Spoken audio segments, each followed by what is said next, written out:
The solution to solving the problem of workplace bullying is creating a positive work environment. If you have a positive workplace culture, then there's no room for that kind of behavior. People who engage in bullying or other negative behaviors would sort of stick out, and that behavior would be pushed down pretty quickly if you have a positive work environment. If you don't focus on your culture, that kind of behavior can get out of hand. And then you have a culture of negativity and bullying and aggression, and that's probably not the kind of culture you want to have.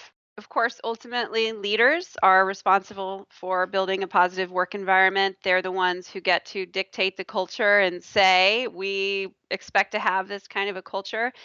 So they drive it in that they have to support it. But ultimately, I think human resources drives culture because they're the ones who are dealing with people. So human resources is the one who's going to do a survey to understand engagement and climate. They're the ones who are going to create the policies and the trainings and the rules around it. So HR ultimately drives culture. And of course, managers inside their own teams can drive culture. So even if your leader says, I don't care what our culture is, doesn't matter to me if it's bullying, a manager can take a stand and say, I'm not going to allow that inside my own team.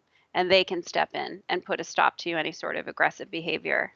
So everybody's responsible for culture in the end.